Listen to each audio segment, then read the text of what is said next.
दी awareness project की team अब इन माता पिता और देखभाल करने वालों के साथ एक संवाद श्रृंखला का आयोजन कर रही है।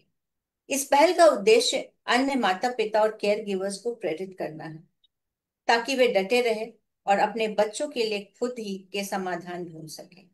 साथ ही समाज को भी प्रेरणा मिले और हम सभी मिलकर निर्माण करें एक सजग और समावेशी समाज का। विशिष्ट जरूरतों वाले बच्चों की परवरिश एक अनोखी यात्रा होती है, जो धैर्य, प्रेम और समझ की मांग करती है। आइए इन कहानियों से सीखें, एक दूसरे का समर्थन करें और विशिष्ट बालकों की दुनिया को और बेहतर तरीके से समझें। इस पुस्तक का लिंक हमारे फेसबुक के पेज पे है, आप वहां जाकर के उसे खरीद सकते हैं। इसी श्रृंखला में ये 14वां एपिसोड है और आज हम वेलकम कर रहे हैं शुभम बूत्रा के परिवार को, उनकी माता सरोज बूत्रा और उनके पिता मनोज बूत्रा को। नमस्कार सर और मैम। नमस्कार। नमस्कार। इस वार्तालाप की शुरुआत हम करेंगे एक प्रार्थना से, जो इसी किताब में है और इसको लिखा है सीएम रविंद्र कुमार दुबे जी ने।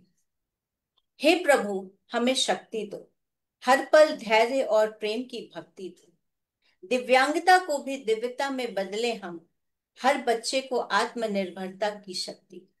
हे प्रभु, हमारे बच्चों पर वरदान करो, उनके जीवन को सक्षम और आसान करो, सबके दिल में उनके लिए प्यार जगाओ, स्वीकारता का सच्चा एहसास दिलाओ। जो नजरें करे तिरस्कार, उन्हें ज्ञान दो, दया नहीं सम्मान करे इसका भान दो। हे प्रभु, हमारी विनती स्वीकार करो, दुखों के बादल हटा खुशियां भर दो, दुनिया के झंझावट हमें न डिगाए, हर कदम पे हमें ऐसा संबल दो, सपनों के पंखों को उड़ान दो प्रभु, मुश्किलों में भी आनंद का भान दो प्रभु। सर और मैम, सबसे पहले आपसे आपका परिचय और आपकी अभी तक की जर्नी के बारे में जानना चाहेंगे। मेरा नाम सरोज बुतड़ा है और मैं एमपी से बिलोंग करती थी, पर मेरी शादी चेन्नई में हुई। वहाँ मुझे तो लैंग्वेज प्रॉब्लम तमिल की थी।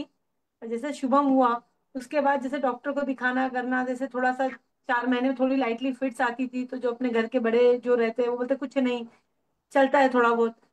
तो उस वजह से फिर जब 2 ढाई साल का हुआ, उसको जबरदस्त फिट्स आई। फिर डॉक्टर को दिखाया हमने, तो वो चीज उसका थोड़ा बहुत लेट हो चुका था।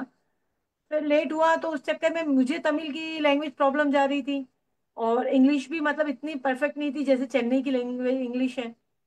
तो उससे उसको भी बहुत ये हो रही थी कि वहां पे इंग्लिश और तमिल, घर में हिंदी और मारवाड़ी। तो वो चीज से वो बहुत डिस्टर्ब हो गया था। वहां की पढ़ाई बहुत अच्छी थी, वो कर भी रहा था कैच। परंतु उस वजह से फिर हमने एक डिसीजन लिया कि हमको एमपी में सिट हो, यहाँ पे इंदौर ये हो जाना चाहिए, क्योंकि इनका थोड़ा बिजनेस भी इन्होंने इधर कर लिया था वो थोड़ा सा। हम्म। तो उस वजह से फिर हम लोग इंदौर शिफ्ट हुए। तो इंदौर जैसे शिफ्ट हुए तो मुझे थोड़ा सा इंदौर में स्टार्टिंग में जो जो चेन्नई का देखकर और फिर इंदौर के पढ़ाई देखकर थोड़ा डिफरेंस लगा। तो उस चक्कर में वो बहुत चीजें ऐसी हो रही थी कि हमको कुछ चीजें मालूम नहीं थी यहाँ की, क्योंकि ये भी नए थे चेन्नई के हिसाब से, ये भी यहाँ पे बिल्कुल नए थे। और मैं भी इंदौर में नहीं। बहुत सर्च करने के बाद फिर लास्ट में हमारा एक डिसीजन हुआ उसको हॉस्टल में रखने का, क्योंकि वो थोड़ा सा पेरेंट्स को देख के थोड़ा जिद समझता सब था, जिद करना चालू करा। फिर उस टाइम हमने उसको फिर हॉस्टल में वो किया था कि ताकि हो सकता है सीख जाए। ये अपन पेरेंट्स की ये रहता है कि नहीं, अब उनसे दूर रहेगा तो बच्चा सीख जाएगा, पर अब अनुभव होता है कि ऐसा कुछ भी नहीं है कि बच्चा अपने से दूर रहेगा तो सीख जाएगा। जितना माँ बाप के पास सीख सकता है, उतना वो कहीं नहीं सीख सकता। वो चीज अपन उसको उस वक्त कर सकते थे। बस फिर वो हॉस्टल में उसके साथ, फिर हॉस्टल में जब भी वो आता है, जैसे लॉकडाउन में आया, तो लॉकडाउन में भी फिर पूरा उसका हाइपर होने लग गया, गुस्सा करना, जैसे पुलिसों को देखता है तो गुस्सा करने लग गया वो। तो फिर हमने उसको एक, फिर मेरे को लगा ये घर की घर में रहेगा तो ये हो सकता है कि ये ज्यादा इसमें आ जाए। तो हम लोगों ने उसको देखा कि इसको स्पोर्ट्स में शौक है, तो फिर स्पोर्ट्स में शौक था तो हमने फिर उसको ऐसे क्लासेस में डाला, बैडमिंटन क्लास में। तो वहाँ उसने अच्छा कवर कर लिया था, अच्छा कवर कर लिया। और फिर उसके साथ फिर सब क्लासेस चालू कर दी उसकी, जैसे ड्राइंग क्लासेस कर दी, उसको पूरा पैक कर दिया हमने कि भाई ड्राइंग क्लास है, ये है, अभी पढ़ाई है, अभी काम करना है तेरे को। उसके साथ मैं फुल पैक रहती थी। ऐसा फिर उसके साथ जर्नी हमारी थोड़ा सा चालू हो गई थी उसको सिखाने की। तो उसमें उसने काफी इम्प्रूवमेंट किया था। यहाँ हमारे पास जितना रहा हमने उस पर पूरा ये रखा इम्प्रूवमेंट का। नहीं, ये तो आपने बहुत अच्छा बताया कि जब उसको स्पोर्ट्स में इंटरेस्ट था, ये आपने हाँ देखा और आपने उसको देखा, स्पोर्ट्स के लिए प्रेरित किया, फिर आर्ट्स में भी डाला। आर्ट्स तो में भी डाला तो हाँ, तो कलर्स अच्छा आप बनने हाँ, लगा। तो आप काफी क्लोजली इंगेज रहे, उसकी हाँ हॉबीज और उसके इंटरेस्ट को आप ध्यान देते रहे। सर और ध्यान मैम, देते रहे। ये एक दुनिया ऐसी जो पुस्तक है और जो परिवार है, इसके साथ आप कैसे जुड़े? ये एक्चुअली ये जो होस्ट यहाँ पे है ना, सालम रविंद्र जी दुबे। रविंद्र जी दुबे। सर यहाँ पे रविंद्र जी दुबे जो हाँ सर है, वो हम्म। Indore society for mentally challenge में भी कमेटी मेंबर वगैरह है। और और मैं भी वहाँ वहाँ पे जाते रहता हूँ। और उसी हिसाब से मुलाकात हो गई। हम्म। और जब मैं इंदौर पहली बार आया स्कूल को सर्च करने के लिए, सबसे पहले मैं रविंद्र सर से ही मिला था उस समय। अच्छा। रविंद्र सर के सपोर्ट के कारण हमारे को यहाँ पे तिलक नगर में स्कूल मिली थी, सरस्वती शिशु मंदिर। वहीं पे शुभम को ज्वाइन करवाया था पहले। और रविंद्र सर का जो नेचर है बहुत अच्छा है, और उन्होंने बहुत अच्छे से बताया, गाइडलाइन दी थी हमारे को, और सेटल भी किया था। और सर, इस पुस्तक से आपकी क्या अपेक्षा है? हाँ, ये पुस्तक से अपेक्षा यही है, जैसे भी अभी अपन ने देखे रहे कि इतने 62 पेरेंट जुड़े हुए हैं, प्लस आप सब लोगों से, आप लोग को के सहयोग से कुछ एक्सपीरियंसेस शेयर होते रहते हैं। हम लोगों ने, पेरेंट्स लोगों ने जो भी पुस्तक में अपने अपनी तरीके से बताया है कि हम लोगों ने बच्चों को कैसे पालन पोषण किया है, कैसे करना है चाहिए, और आगे जाके क्या फेस करेंगे, तो इसके लिए अब क्या सोल्यूशन मिल सकता है हम लोगों को। ये सब चीजें ये पुस्तक के कारण जब लोग जुड़ गए हैं, वो जरूर बताएंगे कि कैसे क्या करना क्या नहीं करना चाहिए। बाकी अपेक्षा तो यही है कि सब एक दूसरे के सहयोग में रहे, तो एक दूसरे को साथ मिलेगा।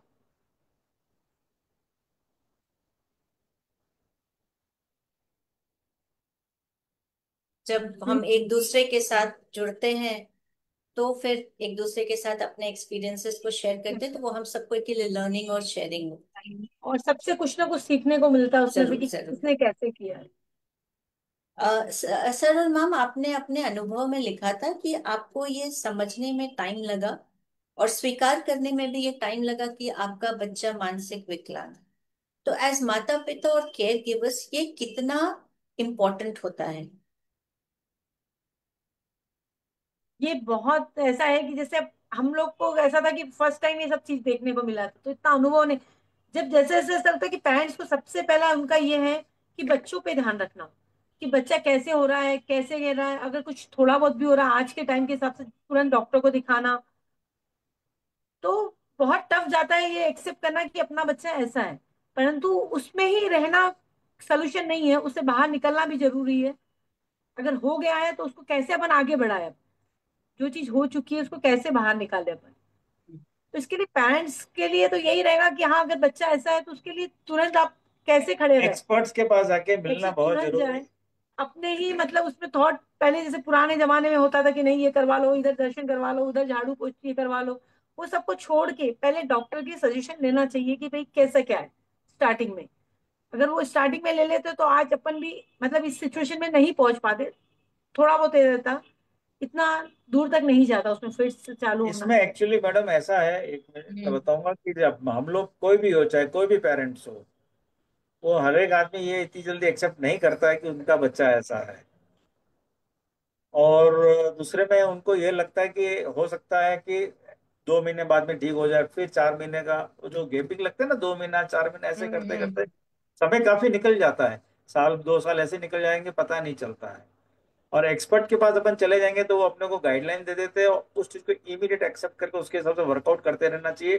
पैरेलली आप आपकी स्कूलिंग जो भी करना, घर में जो करना जो कर लो, साथ में एक्सपर्ट के नॉलेज के अनुसार भी वर्किंग करना बहुत जरूरी होता है, वो करना चाहिए। और अपन लोगों के समाज में, अपने समाज के अंदर क्या है कि हम्म। ये बच्चे लोग रेयरली देखने को मिलते हैं। तो कई बार कई लोगों के पास इंफॉर्मेशन रहता ही नहीं कि यार ये क्या करना, कैसे करना, कौन एक्सपर्ट है, किसके पास जाना। तो ये सब चीज अपने को डॉक्टर, न्यूरोलॉजिस्ट डॉक्टर वगैरह के थ्रू द्वारा ही मालूम चल सकता है। तो गाइडलाइन तो अपने को डॉक्टर लोग जो देंगे उसके हिसाब से वर्कआउट करेंगे। नहीं, ये आपने तो बहुत हर अहम चीज बोला सर और मैम, कि टाइम रहते और जो एक्सपर्ट है सबसे पहले उनके पास जाइए। उनके पास जाना। ये भूल जाइए कि लोग आपको क्या कह रहे हैं, कौन आपको क्या गाइड कर रहा है, लेकिन जो इस चीज के लिए एक्सपर्ट हैं, जो डॉक्टर्स हैं, स्पेशलिस्ट हैं, सबसे पहले उनके पास जाइए। उनके क्योंकि पास वो जाना। इस एरिया में एक्सपर्ट हैं, वो हमको अच्छे से सही जानकारी, सही चिकित्सा और सही हेल्प दे पाएंगे। तो मेरे ख्याल से जो हमारे साथ जो भी जुड़े हैं और जो बाद में भी देखेंगे, उनके लिए ये बहुत ही अहम जानकारी रहेगी। इस बीच सर कुछ कमेंट्स हैं हमारे पास फेसबुक पे, तो वो पढ़ लेते हैं। सुषमा त्रिपाठी जी हमारे साथ जुड़ी हैं और वो कह रही हैं कि सही सही समय पर अपने बच्चों की पसंद और इंटरेस्ट को पहचान कर अपने शुभम को जो एक बहुत अच्छी दिशा दी है, बहुत खूब। Thank you. अ, आगे बढ़ते हुए, आपने बोला कि आपने शुभम को हॉस्टल में रखा और बहुत सारे इंस्टीट्यूट भी देखे। तो हम जब बच्चों के लिए हॉस्टल या इंस्टीट्यूट जब ढूंढते हैं, तो क्या क्या चीजों को हमें ध्यान में रखना चाहिए? जनरली सबसे पहले तो अपन अपना मन को बड़ा करना चाहिए कि हमारे को जो अपना बच्चा है उसको ऐसी जगह रखना है जहाँ पे हाइजेनिक रहे। हम्म। सबसे फर्स्ट, द प्लेस जो हाइजेनिक रहेगी, तो उसके कारण ना तो बच्चा कभी, ये अपने बच्चे न बता सकते हैं न बोल सकते हैं कि इनके साथ क्या हो रहा है व्यवहार। तो और तो इसके हिसाब से अपन हाइजेनिक प्लेस देखें। सेकेंडरी, ऐसी खुली संस्था देखें जहाँ पे आप 24 आवर्स आना जाना कर सकते हो। अपने बच्चे को जब भी आपको देखना हो, मिलना हो, क्या कर रहा है अपना बच्चा, क्या नहीं कर रहा है, तो आप देख के आ सकते हो। और आज के तारीख में भारत में तो अच्छी अच्छी इंस्टीट्यूट ऐसे भी आ गई है जहाँ पे सीसीटीवी कैमरास वगैरह लग गए हैं। तो वो माध्यम अपने आप डाउनलोड करके आप आपके हिसाब से सीसीटीवी कैमरा देखना चाहते हो तो देख सकते हो। और वो इंस्टीट्यूट आपको अलाउ करना चाहिए। और मेरी एक राय है कि ऐसी कोई भी इंस्टीट्यूट में बच्चों को नहीं डालना जहाँ पे बंद रख देते हैं। कई ऐसी इंस्टीट्यूट्स हैं जहाँ बच्चों को, मतलब पेरेंट्स को अंदर आने नहीं देते हैं। हम्म। उनके बेड, उनका हॉल, उनका रूम, कमरा, बाथरूम वगैरह देखने नहीं देते हैं। तो वैसे इंस्टीट्यूट में बच्चों को डालना नहीं चाहिए। अब उसी इंस्टीट्यूट में डालो जहाँ आप अलाउड हो। और हो सके जब तक तो कोशिश करो कि अपने ही पास बच्चा सही तरीके से ये हो जाए। अगर स्टार्टिंग में अपन हिम्मत हार जाते हैं, आज हम चाहो तो सोचना पड़ता है हमको लाने के लिए, क्योंकि वो बड़ा हो चुका है। हम्म। अब जो हाइट और हमारी हाइट में अंतर आ गया है, इसके लिए ऐसा लगता है कि एक रहते अपन जितना अपन सिखा सकते हैं बच्चों को, वो आप माँ बाप से ज्यादा कहीं नहीं सीख सकते बच्चे। इन नहीं है। बच्चों को क्या धीरे, अच्छा। हाँ धीरे और आराम से जितना अपन सिखा सकते हैं वो पेरेंट्स कर सकते हैं। बस ये अपनी कमियां जल्दी पहचान जाते हैं। ये भी है कि इनको पता चल जाता है कौन प्यार दे रहा है, कौन थोड़ा मेरे साथ स्ट्रिक्टली है। ये बच्चे जल्दी पहचान जाते हैं कि किसके तरफ मुझे ज्यादा प्यार मिल रहा है और किसके तरफ। जी। और भी बहुत सारे कमेंट्स आए हैं हमारे पास फेसबुक पे, वो पढ़ रही हूँ। रश्मि सूद जी कह रही हैं, वेलकम पेरेंट्स। नीना गिरीश जी कह रही हैं, so happy to hear how you are open to accept. Rashmi ji फिर कहती हैं कि yes, acceptance takes time. Good to hear the parents thought. Archana Patil ji हम सबको गुड इवनिंग कह रही हैं। नीना जी कह रही हैं, true, time doesn't wait for anyone. Timely intervention helps the parents and child work on their wellbeing. सही बात है कि जब हम टाइमली, बहुत जैसे बढ़िया। आपने भी कहा कि टाइमली इंटरवेंशन जो है वो जरूरी है। तो सर और मैम, आपने ये बताया कि इंस्टीट्यूट में क्या क्या देखना चाहिए, और बहुत अच्छी बात आपने कहा कि सिक्योरिटी, हाइजीन और जहाँ ओपननेस है, कि हम ओपन प्लेस है। हमारे बच्चों का कैसा केयर कर रहे हैं, ये बहुत महत्वपूर्ण हो जाता है। मेरा अगला प्रश्न ये रहेगा कि हम हॉस्टल या इंस्टीट्यूट्स में जब डालते हैं, तो कुछ बेनिफिट्स भी हैं और कुछ सीमाएं भी हैं। तो आप इस चीज को कैसे देखते हैं कि वहां किसी हॉस्टल या इंस्टीट्यूट में डालते हैं तो क्या बेनिफिट्स हैं और क्या सीमाएं होती हैं? तभी जब अपन अपने बच्चों को हॉस्टल में डाल रहे हैं तो वहाँ का बेनिफिट ये है कि आपकी रिक्वायरमेंट क्या है वो आप हम्म। उनको बताओ और वो उसको कंप्लीट कर पा रहे हैं क्या। सेकंड, रिक्वायरमेंट के बाद में अपना बच्चा अच्छे से रह पा रहा है, खुशी खुशी रह रहा है, और जो तरीके से वो अपने को बता रहे हैं कि हमारा आपका बच्चा बहुत अच्छे से रह रहा है, और आप उसके फेस में चेक कर पा रहे हो कि नहीं वो अच्छे से रह रहा है। तो ये सबसे बड़ा बेनिफिट है। साथ में उसको जो चीज आप बता रहे हो वो सिखा भी रहे हैं, प्लस वो लोग उनके नॉलेज, स्पेशल एजुकेटर्स सब इंस्टीट्यूट हॉस्टल्स में रहते हैं, तो अकॉर्डिंगली बच्चा जैसा बच्चा है उसको जैसी सीख चाहिए वो सबसे वो भी सिखाते रहे। और हर 6 महीने साल भर में आपके पास रिजल्ट नजर आएगा। इन बच्चों के अंदर तो इमीडिएटली आपको रिएक्शन और रिजल्ट नहीं दिखेगा, हर स्टेज के अनुसार आपको थोड़ा थोड़ा थोड़ा देखने को मिलेगा। क्योंकि मेहनत तो खूब करनी पड़ती है इनके साथ में। जैसे माँ बाप मेहनत करते हैं वैसे टीचर्स भी मेहनत करती है, स्पेशल एजुकेटर्स भी मेहनत करते हैं। बच्चे के अंदर जो ग्रैपिंग पावर है अकॉर्डिंगली वो उतना ग्रैप कर लेता है। उसके अंदर हमारे को भी संतोष होना पड़ता है, एट द सेम टाइम बच्चा खुश है कि नहीं वो अपने को देखना है, दैट इज द थिंग।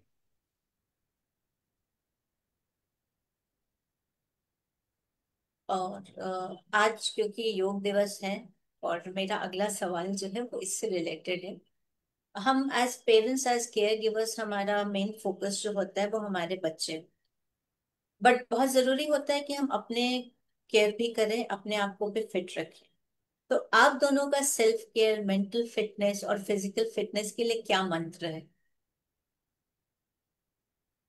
बताओ तो मतलब जैसे आप क्या करते हो। आप अपने आप को कैसे फिट रखते हैं, मेंटली, फिजिकली, ताकि जब आप as parents, as care giver, आप शुभम के साथ जुड़े रहते हैं, बट आप अपने आप का भी ध्यान रखते हैं, तो आप उसके लिए क्या फॉलो करते हैं अपना ध्यान रखने के लिए? ध्यान करने के लिए वॉकिंग है। वॉकिंग, कभी अच्छा। वॉकिंग, मॉर्निंग वॉकिंग है, कभी कोई थोड़ा अपने आप को चेंज लाने के लिए कोई ग्रुप में बैठना, बातें करना, थोड़ा क्या उस तरह का कुछ योगा, वॉकिंग योगा ही है। अपन एक्चुअली जनरली पेरेंट्स लोग हम लोग क्या करते हैं कि भाई जैसे मैं हूँ या फिर ये सरोज है, हम लोग तो थोड़ा सा अपने आप को मन में संतोष कर लेते हैं कि जो है ये एक्सेप्ट करना है अपने को, और मन में शांति रखते हुए आगे का डिसीजन कैसे क्या वर्किंग करना है उसके बारे में सोचते हैं, ताकि मन सेटिस्फाइड हो जाए तो अपने आप चीयर अप आ जाता है। कि ये आगे के लिए हमको करना क्या है, जैसे शुभम के हिसाब से हमको आगे कैसे प्लानिंग करनी है। और योगा करना है तो हम्म। उसमें वॉकिंग करके माइंड को शांत करने के लिए कुछ भगवान के ऐसे या फिर पुराने सॉन्ग ऐसे माइंड को शांत रखने के लिए, कि हम्म। जो भी है आगे अच्छा होगा, ये सोच के कि कुछ इम्प्रूवमेंट आ रहा है शुभम में, तो हम हम्म। अपने आप में। हमारे साथ और भी बहुत सारे लोग जुड़े हैं और उनके मैसेजेस भी लगातार आ रहे हैं, तो मैं उनको भी पढ़ रही हूँ। अ, पूर्णिमा श्रीनिवासन मैम कह रही हैं, only parents can understand their child. ये बहुत महत्वपूर्ण बात है।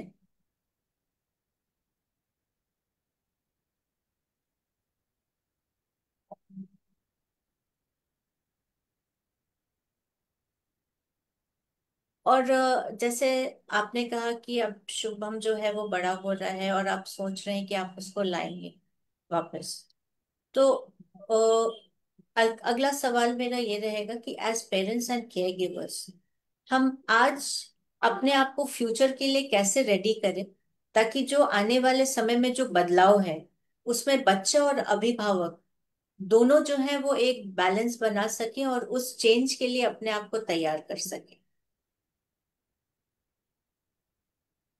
बहुत टफ क्वेश्चन है मैडम। यही क्वेश्चन सोच रहे हैं हम उसको। बहुत टफ क्वेश्चन है। कैसे उसके लिए हम रेडी रहे, हम एक्चुअली लाना हमें है। एक्चुअली हम लोग सोचते हैं, अब कोई भी पेरेंट्स हो यही चाहता है। जैसे मैंने आपको बताता हूँ कि अपन, जैसे सरोजित ने आपको बताया था कि जो जो माँ बाप दे सकते हैं ट्रेनिंग, हम्म। पर्सनली अंडरस्टैंडिंग के साथ में जो बच्चे को ट्रेनिंग दे सकते हैं वो बाहर नहीं मिलती है। लेकिन जो बाहर मिलती है वो घर में नहीं दे सकते हैं, स्पेशल एजुकेटर अपने हिसाब से देते हैं। तो एट द सेम टाइम जब हम सोचते हैं कि शुभम को हम घर पे लेकर आए और उसको उस हिसाब से रखे, तो जब हम शुभम को यहाँ लेकर आ जाते हैं तो उसको रखने के लिए उसके पहले हमारे को उसके हिसाब से बेस बनाना बहुत जरूरी है कि उसको इंटरेस्ट किस चीज में है, और उसको वर्किंग के लिए हम उसको कैसे बिजी रख सकते हैं। जब तक बच्चा बिजी नहीं रहेगा तो डिस्टर्ब रहेगा। उसको बिजी बहुत रखना बहुत जरूरी है, उसके लिए उसके हिसाब की वर्किंग देना जरूरी है। और वर्किंग करते रहेगा तो आप आपका दूसरा काम बरोबर पैरेलली कर सकते हो। नहीं है तो हम भी डिस्टर्ब हो जाएंगे और वो भी डिस्टर्ब हो जाएगा तो बहुत परेशानी होगी। अब जैसे वो शुभम बड़ा हो गया है, अब हम्म। वो जैसे उसको बोलते हैं कि बाहर, जैसे उसको बाहर का काम पसंद है, स्पोर्ट्स पसंद है, बाहर उसको ले जाके फैक्ट्री में काम करो तो करता है, उसको वो मना कर देता है, नहीं करना है मुझे घर का काम, क्योंकि उसे समझ आ गया है कि ये काम कौन कर रहा है। उसको समझाते हैं तो भी वो चीज को समझने को नहीं, मुझे तो बाहर काम करना सब बच्चे के एंगल्स अलग अलग है, अलग तरीके के होते हैं, तो हम शुभम के हिसाब से हम डेफिनेटली। यही हाँ, चाहते हैं कि उसके हिसाब से उस बाहर का कोई काम उसके काम हिसाब से सेट करे, सेट, सेटल करे, उसके बाद उसको यहाँ उसको फिर उसके यहाँ ले। नहीं, ये बहुत ही अच्छा पॉइंट आपने बोला कि उसको लाने के पहले सेट करें सेट कि करेंगे। आगे, हाँ, ताकि वो भी डिस्टर्ब नहीं रहे और वो जो अभी तक कर रहा है उसकी रूटीन जो है वो बनी रहे। और बहुत जरूरी है कि बच्चे के साथ साथ उसके माता पिता और अभिभावक की भी रूटीन जो है वो बनी रहे। और हमारे पास और भी लगातार बहुत सारे मैसेजेस आ रहे हैं, तो अभी मैं दोबारा से कुछ मैसेजेस पढ़ रही हूँ। सर, आपने ये हमें नहीं बताया जो मैं अब पढ़ने जा रही हूँ। आप आप भी ये इंदौर सोसाइटी के, आप मनोज जी के पास Indore society for mentally challenge के सह सचिव का दायित्व भी है। संस्था के विकास में उनका सहयोग सराहनीय है। तो सर, आपने ये हमें नहीं बताया था, इस चीज के लिए बधाई हो। Thank you. Archana Patil ma'am कह रही है, believing in your child's potential and supporting them in best way helps a lot. Definitely. हमारे साथ रंजना पंच भी जुड़ी हुई हैं, वो कह रही हैं, एक्सेप्टेंस से आप दोनों ने अपने मन की शक्ति को बढ़ाया है। साथ में वॉकिंग सॉन्ग स्पिरिचुअल कनेक्ट आपको आगे बढ़ते रहने की शक्ति देता है। बहुत ही अच्छा है। Definitely sir. आपने जब एक्सेप्ट किया तो वो आपके विल पावर को बढ़ाया, और अभी तक आपके साथ जो भी हम लोगों का वार्तालाप हो रहा है उसमें दिख भी रहा है कि आप कितने हेड स्ट्रांग हैं। और आपने कितने तरीके से इस चीज को देखा कि कहाँ कहाँ के इंस्टीट्यूट्स में जाकर के आपने देखा, ये किया, तो एक विल पावर, कुछ करना है, हाँ ये करना है, ये जो ठान लिया तो उसके बाद आप उस पे लगे हुए हैं। आपके द्वारा अभिभावकों को दिया गया मार्गदर्शन उनके लिए बहुत उपयोगी है। नीना गिरीश जी मैम दोबारा कह रही है, very true sir, keep the child with you as long as possible. Yes, parents can only handle the kids, hygiene is important. CM Ravindra sir ji कहते हैं, जितने अच्छे सवाल उतने अच्छे जवाब। सर, सवाल और जवाब नहीं है, बट हम भी इस माध्यम से जानने की कोशिश कर रहे हैं, समझने की कोशिश कर रहे हैं कि हम कितना एक दूसरे के साथ मिलकर के एक दूसरे का हेल्प कर सकें। सही है। सर, मेरा लास्ट जो आपसे सवाल होगा वो ये रहेगा कि इस फोरम से आप बाकी के माता पिता, अभिभावकों, सोसाइटी और समाज एट लार्ज को कोई मैसेज देना चाहें या कोई सुझाव देना चाहें। हाँ जी। मेन, अब जैसे अपनी वार्तालाप हुई है कि बच्चे को कैसे केयर टेकिंग करना और कैसे रखना, और ये हॉस्टल में भी रखना बहुत जरूरी है। जैसे बच्चे को अपन दूर रखते तो अपने को मालूम चल रहा है कि बच्चे, आप बगैर बच्चे हम क्या सोच रहे हैं, उसको लिए अपन क्या कर सकते हैं, तो वो नॉलेज भी आता है। एट द सेम टाइम बच्चे को भी मालूम पड़ता है कि माता पिता के पास नहीं है तो उसको कितना दुख हो रहा है। तो दूसरा आके कभी भी कोई भी प्रॉब्लम होती है ना, तो उसके लिए डिस्कशन बहुत जरूरी होता है। एक पेरेंट्स खुद अपने आप में डिस्कस करते हैं, बच्चे के माँ बाप दोनों डिस्कस करते हैं, या उनके घर वाले डिस्कस करते हैं। इसके साथ में हमारे को अपने जो एक्सपर्ट्स है या स्पेशल एजुकेटर्स है, जो भी अपने लिंक में, जितने भी लोग अपने लिंक में, उन सबके नॉलेज में होना चाहिए कि आपके बच्चे के साथ में किस ढंग से आपका काम हो रहा है, कैसे हो रहा है, ताकि उनको भी मालूम। अब अच्छा हो रहा है तो उनको भी मालूम पड़ेगा, नहीं अच्छा हो रहा है तो वो दूसरों को गाइडलाइन देंगे कि नहीं आप इनसे मिलिए, ये आपको बताएंगे।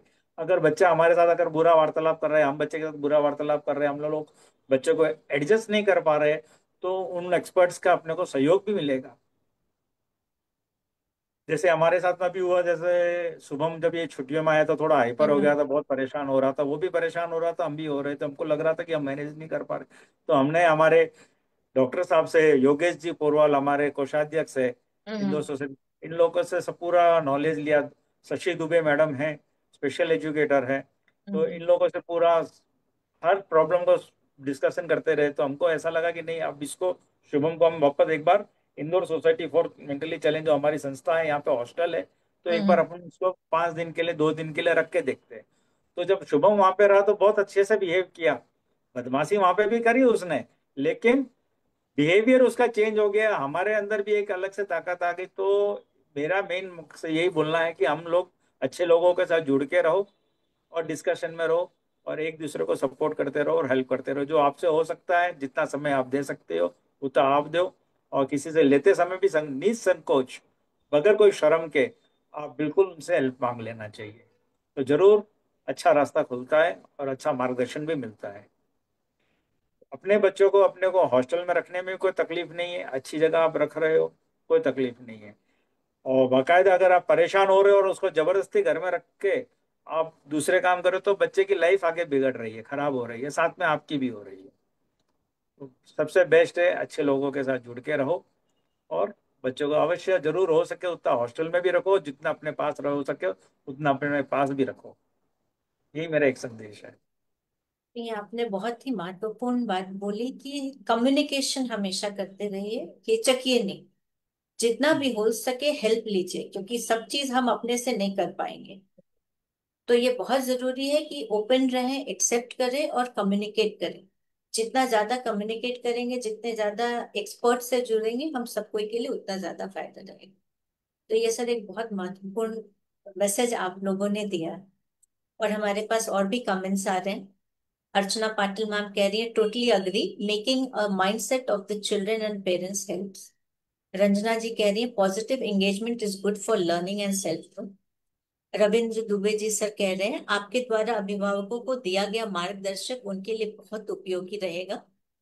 नीना गिरीश मैम कह रही है, as parents both of you have equally understand your child's needs and wants. Hats off to your togetherness. Thank you. Ma'am, sir ने ये मैसेज दिया, आपकी तरफ से कुछ स्पेशल मैसेज या कुछ सपोर्ट या कुछ सुझाव जो आप देना चाहें कम्युनिटी के लिए? नहीं, ये सुझाव, अगर भले ही हॉस्टल में जैसे बच्चा है, पर अपना फर्ज बनता है पेरेंट्स का कि वहां जाके देखे। ऐसा नहीं कि हॉस्टल में डाल दिया, माँ बाप फ्री हो गए, ये नहीं होता है। आप जाके देखिए कि टीचर्स क्या है। हॉस्टल बहुत अच्छी होती है, ऐसा नहीं कि नहीं, बच्चों को एक ग्रुप भी मिलता है वहां पे। सिंगल बच्चा घर में अगर, क्योंकि सब बच्चे बिजी होते हैं आज के टाइम में और टाइम दे नहीं पाते इन बच्चों को, जैसे अगर बच्चे बच्चे भी खेले तो वहां एक ग्रुप बनता है इन लोगों का। तो पेरेंट्स का फर्ज होता है कि आप भी इन्वॉल्व हो उस संस्था में, ताकि टीचर्स को भी हेल्प मिले और उस संस्था को अच्छा करने के लिए। जैसे बच्चे, ऐसा नहीं कि बच्चों को छोड़ दिया और आप फ्री हो गए बिल्कुल, ऐसा नहीं होता है। चाहे वो कहीं पे भी बच्चा रहे, आप पूरा इन्वॉल्व हो उसमें, देखो कि बच्चा कैसा हो रहा है, अपना हो रहा है कि नहीं हो रहा है। टीचर को बताना है तो वो चीज टीचर भी एक्सेप्ट करेंगे। अगर अपन कुछ गलत है तो अपन बता सकते हैं टीचर्स को। तो यही है कि हॉस्टल में भी डालो तो पूरा आप अपना इन्वॉल्वमेंट वहां रखो कि हाँ ये चीज हो रही है। आप पूरे अधिकार से बोल सकते हो अगर बच्चा वहां है तो। मैं तो यही चाहूंगी कि अगर बच्चा हॉस्टल में भी है तो पूरी तरह से आप इन्वॉल्व रहे, ऐसा नहीं कि अपन फ्री हो जाओ बच्चे के कारण बस। नहीं, ये आपने बहुत अच्छा मैसेज दिया कि ये नहीं कि हमने हॉस्टल या इंस्टीट्यूट में रखा तो हमारी रिस्पॉन्सिबिलिटी खत्म हो जाती है। खत्म हो। इनफैक्ट हमारी रिस्पॉन्सिबिलिटी कंटिन्यू रहती है, और ये और ज्यादा इम्पोर्टेंट हो जाता है कि हम अपने बच्चे का प्रोग्रेस वहां देखें। क्योंकि जब देखिए बच्चा हमारे पास है तो हम डे इन डे आउट उसके साथ कनेक्टेड है। लेकिन जब वो हॉस्टल और इंस्टीट्यूट में है तो वो वहां कैसे सेटल हो रहा है, कैसे उसको सेटल अच्छे से शिक्षा मिल रही है कि नहीं, उसका ध्यान रखा जा रहा है कि नहीं, ये बहुत जरूरी है देखना। बहुत तो मेरे जरूरी ख्याल से जितने भी पेरेंट्स या अभिभावक अगर ये चाह रहे हैं कि उनके बच्चे भी इंस्टीट्यूट और हॉस्टल में जाएं, तो वो है। आपकी ये कही हुई बातों को जरूर ध्यान में रखेंगे। और मैम और सर, आपने आपका फैमिली और जो आपके जानने वाले हैं उनसे आपको कितना सपोर्ट और सहयोग मिलता है? हमारे को फैमिली से या जानने वाले सबसे बहुत अच्छा सपोर्ट मिलता है हमेशा। और वैसे तो क्या है, शुभम अभी 10 एक साल से हॉस्टल में रह रहा है, तो वो बहुत, साल में हम फिर भी 2 बार उसको ले आते हैं। और हम लोग भी हम्म जाते और रहते हम हैं बीच लोग भी बीच में, बीच में जाते रहते हैं वहां पे जब भी एनी देखने टाइम। के लिए क्या हो रहा है, क्या नहीं हो रहा, कैसे हो रहा है।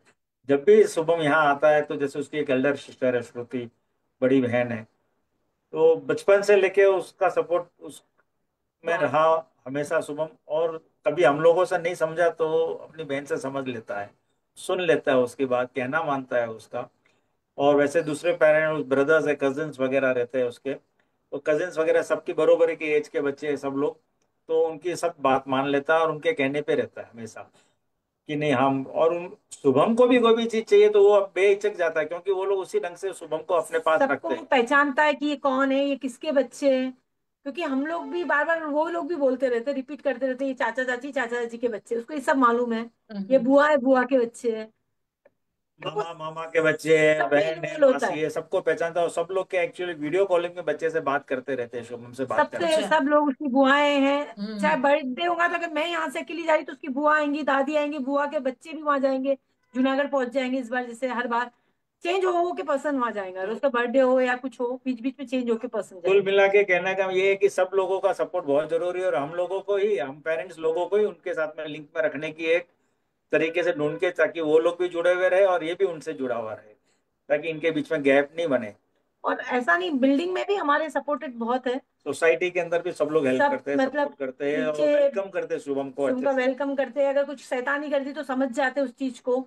जैसे लॉकडाउन जैसे में उसकी परिस्थिति बहुत ये हो गई थी, तो डिप्रेशन में आ गया था। डिप्रेशन में आ गया था, तो सब लोगों ने मिलके, मतलब उसको हम लोग जूनागढ़ ले जाने की स्थिति में थे, तब भी उन लोगों ने रोक दिया, नहीं वॉचमैन शुभम के साथ रहेगा, आप यहीं रहोगे। हमारे जो बिल्डिंग का वॉचमैन का कहना मानता था, तो बोले उस वॉचमैन एनी टाइम उसके साथ रहेगा। होता है, आपकी सोसाइटी अगर अच्छी हो तो आप में हिम्मत आ जाती है। एक पावर बोलते हैं ना अपन, जहाँ एक पावर आ जाता है, अपना हम दो जने हैं। अगर कोई शैतानी कर रहा है, कुछ तोड़ भी देगा तो कोई कुछ नहीं बोलता है।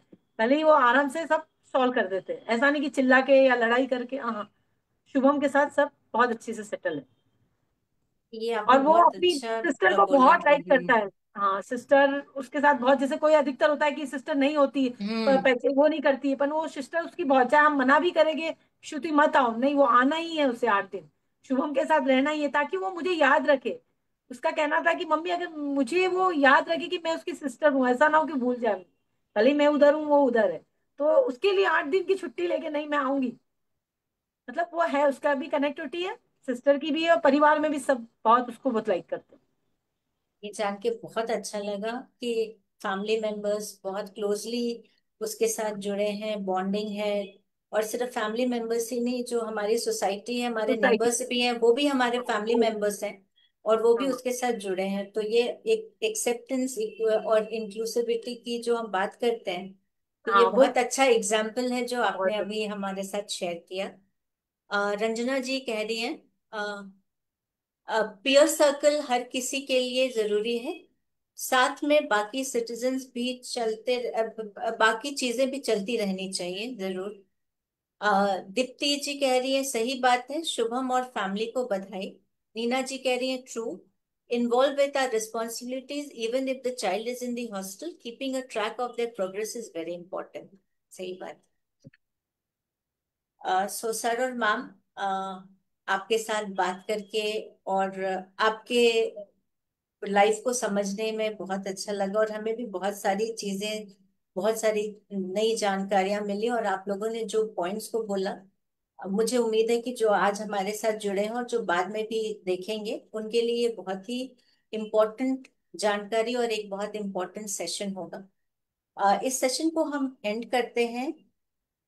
इसी किताब में लिखी हुई, again CN Ravindra Kumar Dubey sir की एक कविता है, मैं निशक्त नहीं, जो उन्होंने उनकी बेटी प्रख्या के मनोभाव के रूप में लिखा है। तो इसकी कुछ पंक्तियां मैं पढ़ती हूँ आज के वार्तालाप को समाप्त करने के पहले। कोई सशक्त है, कोई निशक्त है, कोई भक्त है तो कोई अभक्त है। माना मैं सशक्त नहीं, पर निशक्त भी तो नहीं, थोड़ी अलग हूं पर कमजोर नहीं। आप सबों का हमारे साथ जुड़ने के लिए और हमारी इस यात्रा में सहभागी बनने के लिए धन्यवाद। थैंक सुखी यू। रहें, स्वस्थ रहें, सुरक्षित रहें। मैम और सर, आपका धन्यवाद। शायद श्रुति भी हमारे साथ जुड़ी है। Thank you Shruti for being there with us. शायद धन्यवाद। उसका thank you so network much. Problem. Thank you madam, thank you, नमस्ते। थैंक यू, नमस्ते।